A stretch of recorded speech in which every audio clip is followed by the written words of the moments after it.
Assalamualaikum warahmatullahi wabarakatuh. Perkenalkan, nama saya Ki Ardian. Pada kesempatan ini saya akan mempresentasikan penelitian saya yang berjudul Penerapan Metode SMART atau Simple Multi Attribute Rating Technique dalam menentukan jenis bantuan logistik prioritas untuk korban bencana. Penelitian ini dilakukan di bawah bimbingan Bu Ari Qurania sebagai pembimbing utama saya dan Pak Aris Maisa sebagai pembimbing kedua saya.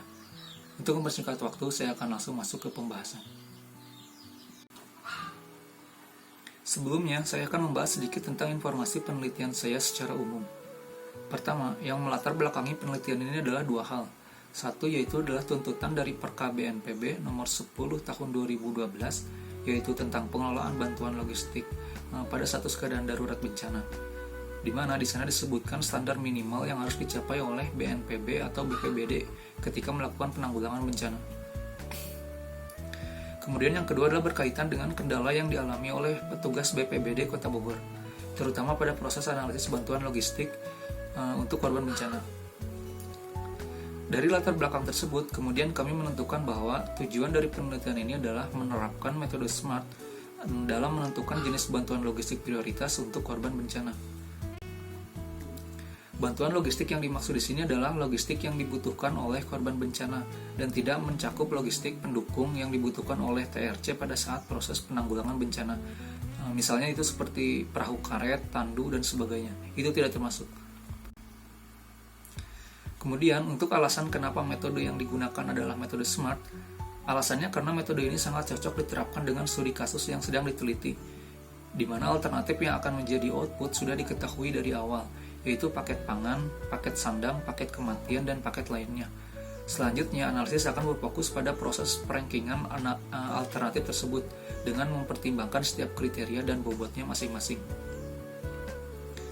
Metode SMART tersebut akan diterapkan pada sistem pendukung keputusan, yang mana sistem tersebut dibangun menggunakan bahasa PHP dan PostgreSQL sebagai manajemen basis datanya. Sistem sendiri akan memanfaatkan teknologi LIF atau Line Front-End Framework, sehingga memungkinkan proses input data melalui aplikasi Line Messenger. Dan yang terakhir, penelitian ini dilakukan di BPBD Kota Bogor, yang mana bobot, kriteria, dan sampel data yang digunakan pada penelitian ini bersumber dari sana. Secara garis besar, ini adalah perbandingan proses penanggulangan bencana antara sebelum dan sesudah dibangunnya SPK. Di sini ada beberapa poin. Yang pertama adalah entitas yang terlibat. Sebelumnya hanya ada dua entitas yang terlibat, yaitu TRC dan Kepala Pelaksana saja. Setelah dibangunnya SPK, entitas yang terlibat menjadi 4, di mana ada dua entitas tambahan, yaitu admin dan SPK itu sendiri. Kemudian poin yang kedua adalah observasi lapangan. Sebelumnya, hasil observasi lapangan dicatat dalam dokumen fisik dan dikirim secara langsung ke Kepala Pelaksana. Setelah adanya SPK, pencatatan dilakukan ke dalam sistem, dan data tersebut dapat langsung dilihat oleh Kepala Pelaksana. Selanjutnya, pada proses analisis, sebelumnya proses analisis baik itu analisis bantuan logistik prioritas maupun analisis bantuan logistik per item dilakukan secara manual oleh Kepala Pelaksana, dan setelah adanya SPK, proses tersebut dilakukan otomatis oleh sistem. Secara garis besar, poin-poin dalam proses analisis logistik prioritas sebelum dibangunnya sistem pendukung keputusan seperti berikut ini. Pertama, Kepala Pelaksana melakukan analisis secara langsung terhadap data hasil observasi lapangan yang dilakukan oleh TRC, yang mana kriteria yang diperhatikan meliputi jumlah korban terdampak, korban mengungsi, korban luka, korban meninggal dan hilang, dan kondisi pasca bencana. Yang menjadi output dalam analisis ini yaitu paket logistik yang menjadi prioritas antara paket sandang, paket pangan, paket kematian, atau paket lainnya. Dan hasil analisis merupakan kebijakan Kepala Pelaksana. Kemudian, ini adalah poin-poin dalam proses analisis kebutuhan logistik per item sebelum dibangunnya sistem pendukung keputusan.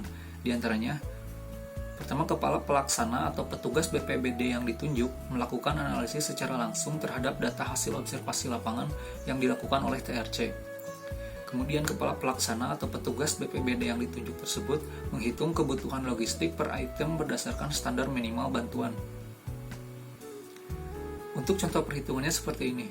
Misalnya dalam menentukan jumlah kebutuhan beras. Di sini dapat dilihat bahwa berdasarkan standar minimal, kebutuhan beras adalah 0,4 liter untuk satu korban jiwa, kecuali balita, dan periode diberikannya per hari.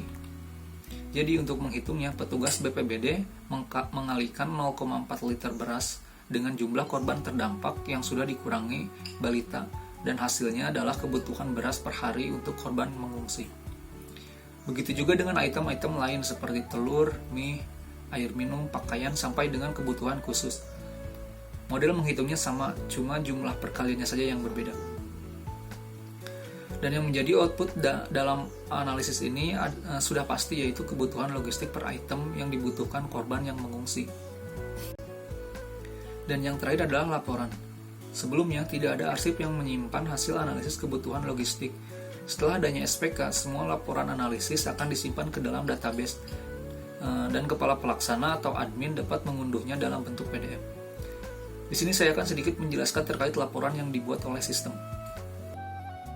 Kita dapat lihat pada laporan ada beberapa informasi yang ditampilkan. Di antaranya seperti rincian peristiwa itu sendiri, kemudian hasil observasi tahap 1 dan 2. Kemudian ini adalah bantuan logistik prioritas yang yang dianalisis oleh sistem menggunakan metode SMART.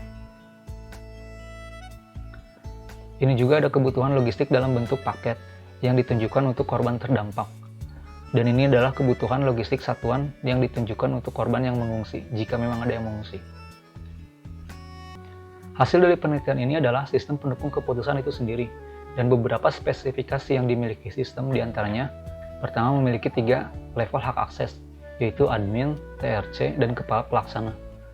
Kemudian sistem juga sudah terintegrasi dengan aplikasi Line Messenger, di mana memungkinkan proses penginputan observasi lapangan dapat dilakukan melalui aplikasi Line. Selanjutnya, seperti yang sudah disebutkan sebelumnya, terdapat dokumentasi atau laporan juga untuk setiap peristiwa bencana yang terjadi. Kemudian, fitur lainnya adalah fleksibilitas nilai bobot, yang artinya nilai bobot pada sistem dapat diubah apabila diperlukan.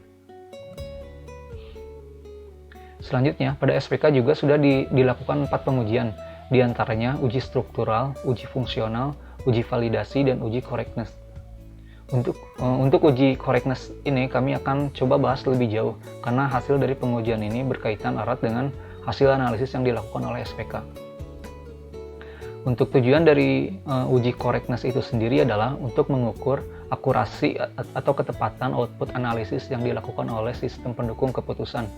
Pengujian ini dilakukan dengan cara membandingkan hasil analisis yang dilakukan oleh sistem dengan analisis yang dihitung secara manual oleh manusia, yang dalam hal ini adalah oleh petugas BPBD Kota Bogor. Semakin tinggi kemiripannya, maka semakin tinggi juga akurasi ketepatan analisis yang sudah dilakukan oleh sistem. Ini adalah perbandingan hasil analisis yang dilakukan oleh sistem pendukung keputusan dengan analisis yang dilakukan secara manual oleh tim BPBD Kota Bogor pada 15 studi kasus berbeda.